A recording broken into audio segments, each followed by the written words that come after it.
Wee Wonders! Welcome, wonderful watchers, to Wee Wonders, a Wii game review series by me, Souldin of the Grin Brothers. This episode will cover the Wii game Resident Evil, the Umbrella Chronicles, a rail shooter game developed by Capcom and Cavia and published by Capcom.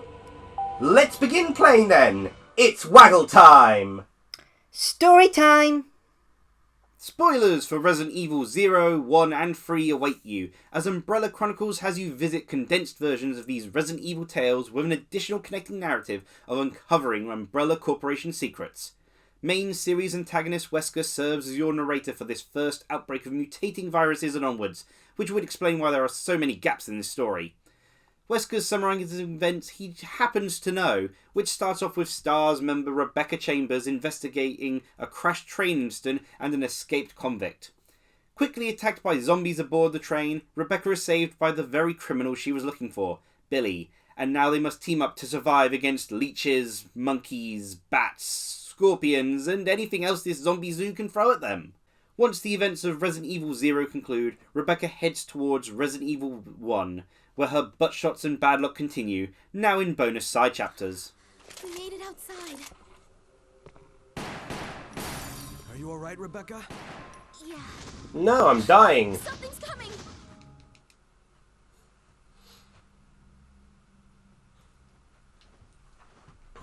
I'm dying and I saw a herb there and I need the herb and this game really likes the Rebecca butt shots. Jill and Chris now take over the lead role, STARS Alpha Team members searching for Rebecca and her Bravo team. They are led by Wesker, who is obviously evil because his sunglasses are even made by Umbrella, and not accompanied by Barry, one is oddly absent from the game outside of data files. Poor Barry, Wesker can't even remember who you are. Speaking of Wesker, he also has his own adventures going on during the course of these Resident Evil 0 and 1 recaps, where he snatches important research and viruses for his own benefit and butts heads with other Umbrella employees and monsters. Back to Chris and Jill though, their search leads them to find Rebecca, also Forrest, but sadly he won't be showing up to target practice anymore, and discover the zombie virus producing lab under the Spencer mansion. Wesker betrays them, the tyrant betrays Wesker, and to cut a long story short as this game does, the mansion blows up. Jill's journey isn't over yet though, as when zombies attack Raccoon City and her neck-breaking thighs aren't enough, she is joined by mercenary Carlos for the events of Resident Evil 3. Can the duo escape Raccoon City and the relentless nemesis before the city is blown up? That will be up to you and your sharp shooting. These past Resident Evil games are recapped primarily through banter, the usually two playable characters conversing as they shoot zombies. Cutscenes do play at the start and end of most levels with solid visuals and lines of dialogue that can sometimes show their age. Some of these cutscenes are interactive Q2Es, though whether you are smacked by a scorpion tail or not doesn't change the overall narrative much. And as mentioned before with the Wesker story event, there are bonus levels telling side stories such as Rebecca's not-so-friendly encounter with Yawn the Snake, and Ada's low-health trip in Raccoon City. The other storytelling method of this game is its various files, which can be found through the game's levels. Normally such unlockable character and event files would be discussed purely as a gameplay element, but this ties into the overall story setup of documenting the downfall of Umbrella and uncovering their various secrets. There's plenty of additional details to read to gain the full understanding of this game's tale, and you'll have to unlock these lore insights with wee waggling. Instruction time! Wii waggling that should be expected of a rail shooter game like Umbrella Chronicles here, which the Wii Remote and Nunchuck are perfectly suited for. You point the Wii Remote at the screen, and where you point moves your reticle. A press of gun trigger like B button has you shoot away, bullet sounds chiming from your remote speakers as you do. This gun movement and firing is all smooth, though it is a struggle to keep the reticle steady. Perhaps the advertised Wii Zapper accessory would have aided with stable precision, but I do not own one of those, unfortunately. Besides, I imagine the Wii Zapper would make shaking the Wii Remote harder, which is what you have to do to reload. It's supposed to be a side-to-side wave, but the motion accepted for reloading is generous, and an up and down shake also worked. Said shaking also works to shake off handsy zombies and punish them with counterattacks, as well as to dodge in QTE cinematics and boss battle attacks. It won't always be shakes for these evasive movements, as it is sometimes a button prompt instead though. Pressing the remote's D-pad or the Nunchuck's C button allows you to swap guns, with the Nunchuck's control stick allowing you some limited control of the camera as you automatically walk ahead.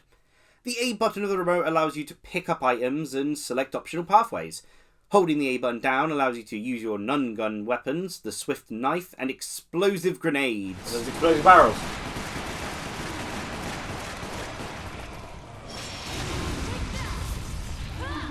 Apparently my grenade was enough to activate the explosive barrel.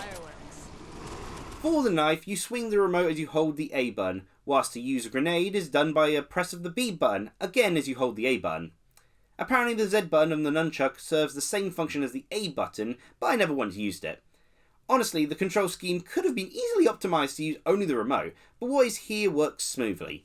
Buttons are quick to register and swings are responsive, with the reticle movement gliding along in combat just as well as in menus. Action time! Shoot the zombies, shoot the ornaments, shoot the oil drums, shoot the menus, shoot everything! That is the core of this game. You select your difficulty, select your scenario, select your weapon, and then fire away. As you auto-walk across rooftops and trek through underground labs, you'll aim to score the most points through shooting enemies, destroying property, and scoring critical hits. That's a tricky task, with the enemies' heads bopping up and down as they shuffle towards you, but striking those one-hit shots is certainly satisfying.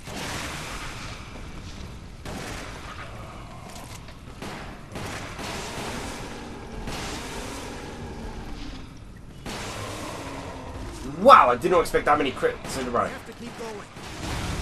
Get midway through a level and you'll hit a checkpoint, being able to see how few critical hits you manage to land and save your game for a break. When you boot up your game file again, you get one chance to reload from your checkpoint. Whether it be in gothic courtyards or burning police stations, you'll gun down a variety of enemies with distinct patterns. Bats and crows swoop at your face, crimson heads sprint fast, these reptilian monsters lunge, and the lickers, well, lick. All can eventually be dealt with via your infinite ammo handgun, though reloading is still required, or your trusty knife, but sometimes a weapon with more oomph helps take zombies down without risking unnecessary harm. Grenades are a good tool for clearing out leeches and dealing destructive damage, but they are limited in quantity and can be dodged by more agile enemies. That's where the before level selected weapon comes into play, whether it be the shotguns, Uzis, magnums, or even a grenade launcher because you need more grenades. It was often my go-to weapon actually. Shotguns are effective for blasting back hunters and striking the large target black tigers, but don't work well against the long distance lickers. A precise magnum deals with them.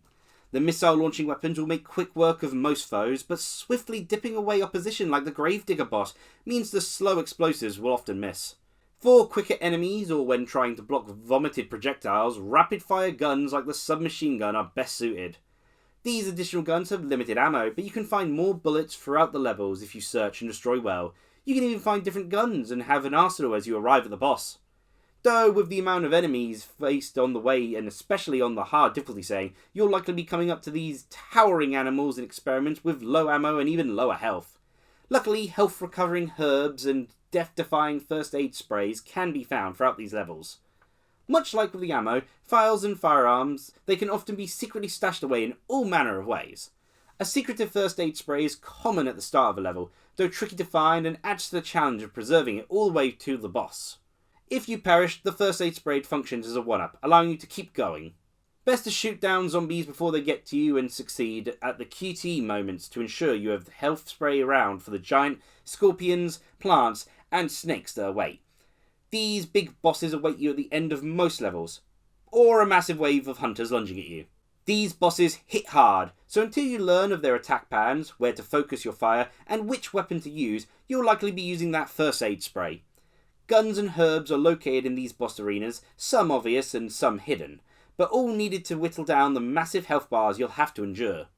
Unless you're Wesker, he decimates the health bars of his even harder hitting final confrontations. You've bested the adorable Yawn the Snake and will receive your rank for good time, enemies killed, and property damage. Your rank also increases for files obtained, which serves as a permanent increase to your rank on all subsequent playthroughs, regardless of difficulty. In some of these levels, you'll have split pathways, and some of these files are exclusive to Route A or B. They're already well hidden as is, so more than a few playthroughs of a level will be needed to locate all the files. Not only will you get better at the game through memorising the locations and patterns of the levels, but you'll also earn more stage points, stars that can be used to upgrade your guns. You'll naturally unlock more as you obtain them in the levels, being able to then increase their ammo and power for all future appearances. It's handy to strengthen a gun if you know it and its ammo can be found within a level. You can also play the game in co-op and experience the joys of double the starting grenades but half the guns as you pick them up independently. You share the same health bar, so even though you are ranked against each other at the end, it's less competitive and more cooperative. And that is all there is to the game, really. Of course, you've got the archive to enjoy reading through the character profiles, lore, and bits of trivia from your collected files. And there are iconic items to appreciate from earning A and S ranks in levels. You can also browse your results, separated by difficulty, and bask in your high scores. In terms of actively gaming though, Umbrella Chronicles is a rail shooter and rail shooting is what you'll be doing.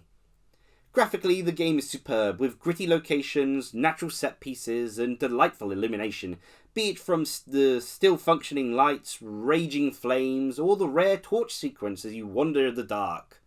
Enemies boast both great detail and great animation, usually providing clear signs of where to strike and when they will strike, provided you pay attention. Shifts between gameplay and cutscenes are smooth, with a clear subdued flash signalling an interactive action command moment. And I will admit that I'm quite a fan of the chosen camera angles. Dialogue ranges in quality but serves to be entertaining, and each voice is distinctive. I would compliment the music, but you often can't hear it over the constant roar of gunfire. Bullets do fly forth with extra impact thanks to this strong sound choice, and the reloading of the Magnum revolver was always satisfying. Ending time. Waggle time is over, and the 2 questions left to answer are as follows. What are my overall thoughts on this game, and who do I recommend this game for? Resident Evil The Umbrella Chronicles is a straightforward rail shooter, pure in concept and delivery. Its unique aspect is that for a co-op-centric genre, it's more single-player focused. From the customization of guns being overarching and in a separate menu, to the shift in camera for both counterattacks and quick-time events, to the many single-player only bonus missions. Richard is right there, but Rebecca has to do all the work. Still, it is a fun single-player focused game with gorgeous cutscenes and fun file collecting that encourages replayability. Co-op is also still present and perfectly playable with smooth gunplay ensured. Sharing a health bar fosters unity, and not sharing guns or ammo encourages blunt banter. As for who I would recommend this game for, well, Resident Evil fans are the natural choice. They can fill in the gaps of the scrunched down stories of past games whilst excitedly learning of new lore and receiving explanations for past mysteries. The other target audience is those looking for a pick up and play game but are also skilled gamers. It's an easy to dive into game with natural feeling controls to memorise, yet still packs plenty of challenge even on the easy mode. You won't know where all the secretive health heals and ammo stashes lay, nor where the zombies lurk to ambush you, which makes for a challenging experience. Whether you choose to play the wee wonder that is Resident Evil The Umbrella Chronicles is up to you, but either way I hope you enjoyed this review and thank you for watching.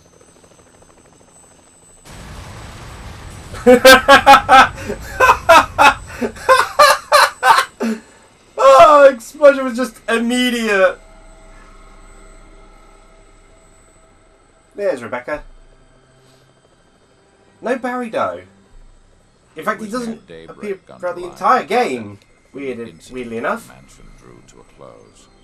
Except for Chris and a few others, the RPD stars were wiped out. Thank you for watching. Cheerio!